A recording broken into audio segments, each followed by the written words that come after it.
While I was playing through Arknights Endfield's story, there was a moment that completely changed how I felt about it. The protagonist said something along the lines of, "Next time we face them, we'll make sure we win." And instead of feeling anticipation, I immediately knew that wasn't going to happen, because I recognized the kind of villains the story was setting up. I already knew how this was going to end. The antagonists would move forward with their plan, they would escape real consequences, and the story would close the chapter in almost the exact same place it started, just with a little more information revealed along the way. That realization didn't come from Enfield alone, it came from having seen this exact antagonist structure play out before, in other gacha games, across multiple regions, in the same way every time. So this video isn't about whatever these villains are sympathetic or well designed or morally complex, it's about why a very specific kind of antagonist stops creating real stakes the moment you recognize the pattern, and how, once that happens, every major story beat starts to feel predictable. The kind of antagonist I'm talking about isn't defined by personality or morality or even by how intimidating they are. They're defined by what the story won't let happen to them. These are antagonist groups that exist above the normal rules of consequence. They operate in the background across regions and story arcs, with a long-term plan that the narrative is clearly protecting. You can interrupt them, you can fight their agents, you can even win individual encounters. But the story never allows them to actually lose. Every major arc follows the same underlying shape. The antagonist group shows up, interferes with the region's situation, and pushes their plan forward. The protagonist gets involved, uncovers part of what's going on, and clashes with them in some way.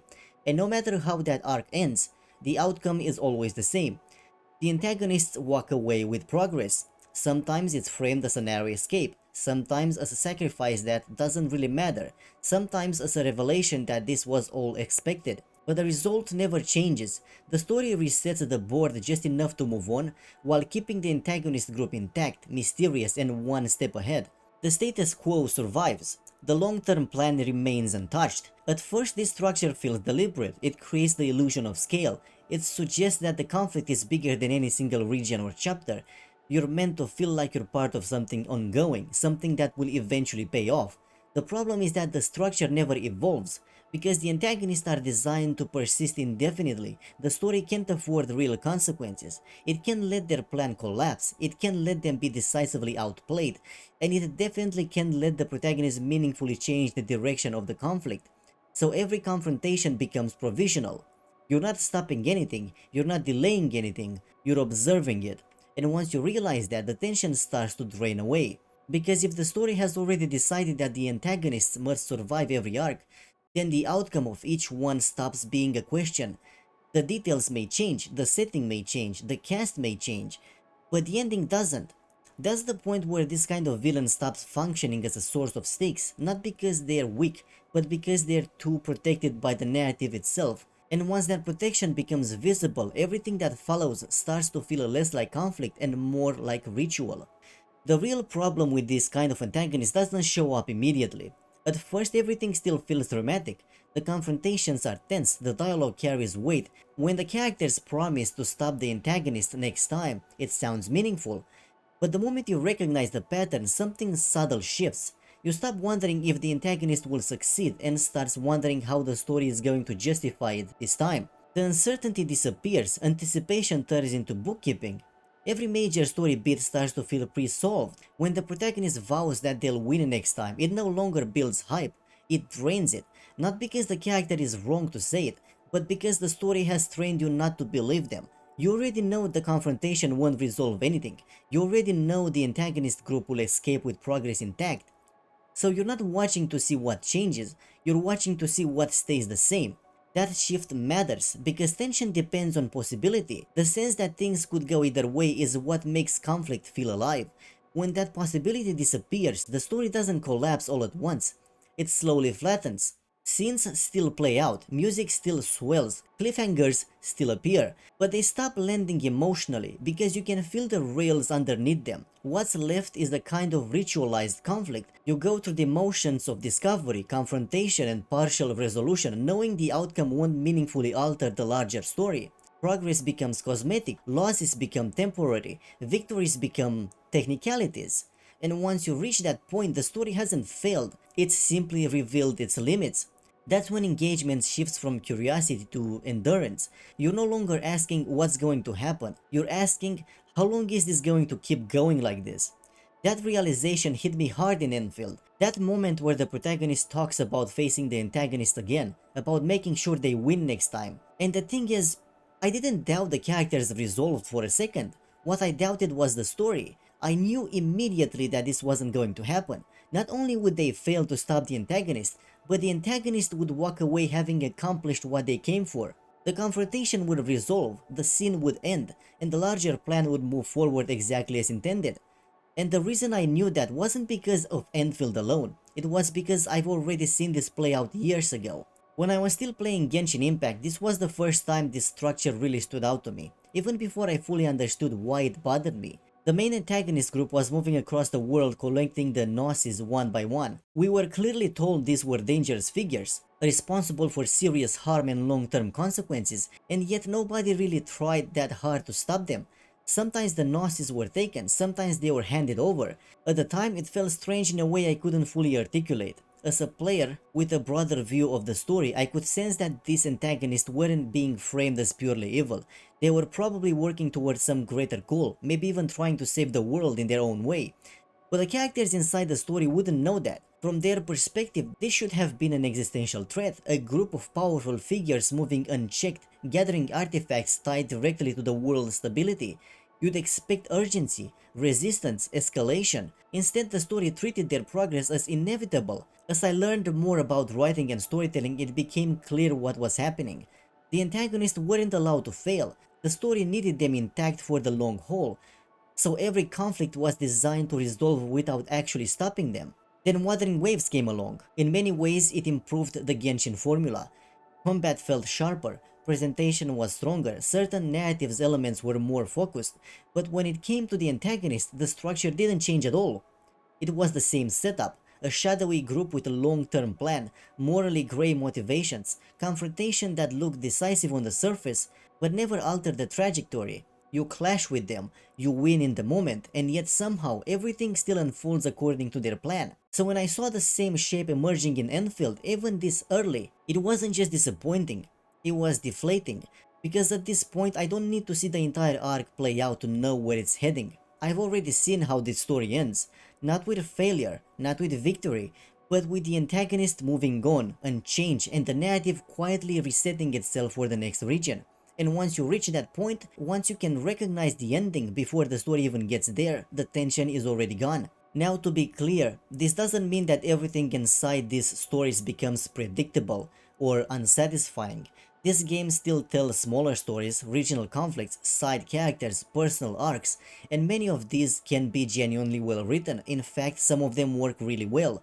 The recent Wuthering Waves update is a good example of this. Taken on its own, the story beats are strong, the character moments land, the conflicts feel grounded, and the emotional payoff is real.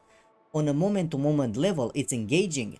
But all of those stories exist under a larger narrative ceiling. When you already know that the main antagonist's plan will survive every major arc, those smaller conflicts start feeling provisional, meaningful in isolation but ultimately constrained. No matter how intense a regional story becomes, you know it can fundamentally disrupt the larger trajectory. So it's not that nothing happens, it's that nothing structural is allowed to change. And in a way, strong side stories make that limitation more obvious. Because when the writing is good, you can feel how much more impact it could have had if the central conflict were actually allowed to move, fracture, or fail. What ultimately made me step back from stories built around this kind of antagonist isn't anger or frustration, it's fatigue, because once you recognize the pattern, you can't unsee it. You start noticing how carefully the story protects these antagonists, how every confrontation is framed to look meaningful without ever being allowed to matter, how every promise of future victory exists in a narrative space where real resolution is always deferred. And the thing is, I understand why the structure exists.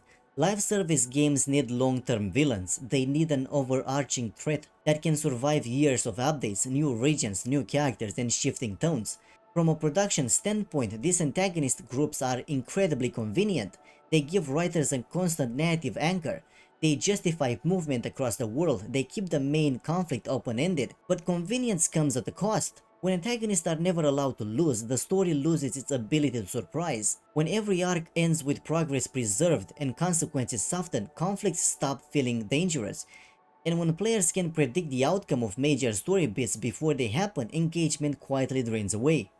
Not all at once, not dramatically, just slowly. You still play the content, you still watch the cutscenes, you still listen to the dialogue, but instead of leaning forward, you start leaning back. Instead of asking what's going to happen, you ask how long this is going to take. That's a subtle but devastating shift, because stories live and die on uncertainty, on the feeling that things could go wrong, on the possibility that characters might make irreversible choices, or the plans might fail, or that the world might genuinely change.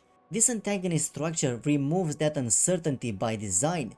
It doesn't matter how sympathetic the villains are, it doesn't matter how interesting their goals might be, it doesn't even matter how well individual scenes are written. If the story can't allow them to fail, then the outcome is already locked in, and once that becomes clear, tension turns into routine. What makes this especially frustrating is that these games often have all the pieces needed to do something more compelling. Rich worlds, strong presentation, characters with real emotional potential. The issue isn't a lack of creativity, it's restraint in the wrong places. The story is careful not to resolve conflicts, and in being careful it becomes predictable. For some players that predictability is comforting. It creates a sense of stability. You know the world will keep going, you know nothing will truly break, and if that's what you're looking for, then there's nothing wrong with enjoying it. But for players who come to these games primarily for narrative, for character arcs, for escalation, for earned payoffs, that safety net starts to feel suffocating. At some point, recognizing the structure becomes the end of the experience, because once you know the antagonist will always escape, always advance their plan, and always return in the next arc largely unchanged, the story stops asking anything of you. It stops challenging your expectations. It stops rewarding attention. And that's the moment those villains stop working. Not because they're poorly written, but because the story has already shown you its limits. That recognition doesn't make the game bad, it doesn't invalidate the work that went into it, and it definitely doesn't mean no one should enjoy it. It just means that for some of us, the tension is gone, and without tension, a story can only carry us so far. If you made it this far, thanks for sticking with me. If you enjoy this kind of discussion about storytelling, narrative structure, and why certain patterns stop working over time, consider liking the video and subscribing. It really helps the channel and it lets me keep making videos like this. I'm also genuinely curious how this felt for you, especially if you've played games like Endfield, Genshin, or Wuthering Waves for a long time. Feel free to share your thoughts in the comments, and if you want to keep going, there's another video on the screen right now that might interest you. As always, thanks for watching, and I'll see you in the next one.